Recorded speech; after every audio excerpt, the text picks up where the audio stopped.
So in this course, we will be studying Rilke's soul history, and we'll be doing so by going methodically through the different chapters of his life. And one of the distinguishing features of Rilke's poetry is how there is such a close match and correspondence between his life and his work, his art. That's not true with all poets. If one were to read Wallace Stevens, much of his work is very similar at the beginning, at the end. Rilke, on the other hand, went through many quite dramatic transformations, and these are correlated with his life experience, whether he was living and loving with his first grade teacher, Lou Andreas Salome,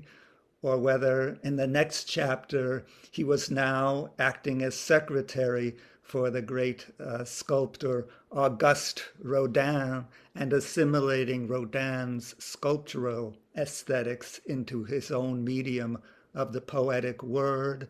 or whether he was suffering poverty and depression in the urban environment, the alien urban environment of Paris, which is the setting for much of his only novel, The Notebooks of Malte Lorenz Brigge, which in a way marks Rilke's entrance to a truly modern idiom, or whether he was suffering through the World War and coming out of that travail in a kind of inward triumph by completing the Duino Elegies, which he had begun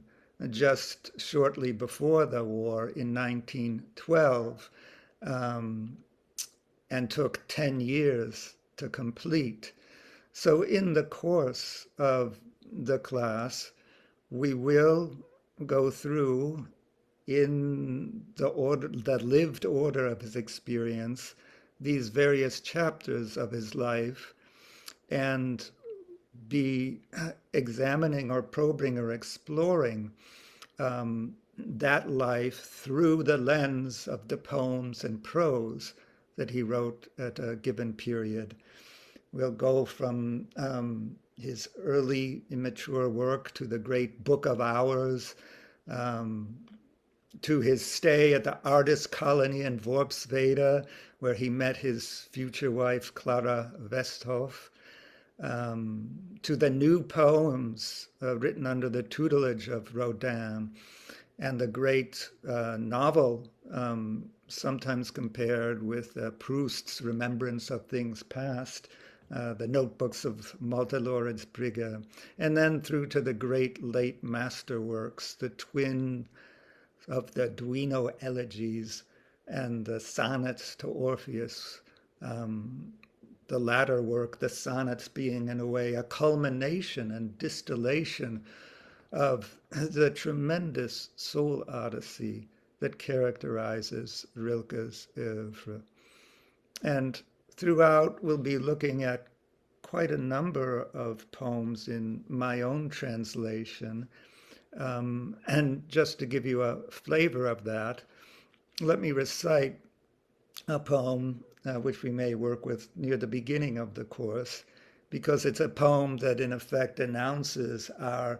entrance to the world of Rilke's life and work. And it is indeed called Eingang, or entrance. And this is the poem. Entrance. Whoever you are, in the evening, step out of the room in which you know everything, for yours is the last house before all that is far, whoever you are. With your eyes, so weary they scarcely free themselves from the worn-out threshold, you very slowly lift one black tree and place it against the sky, slender, alone, and you have made the world. And it is immense, and like a word, which continues to grow in silence. And as your will grasps its sense, your eyes gently let it go.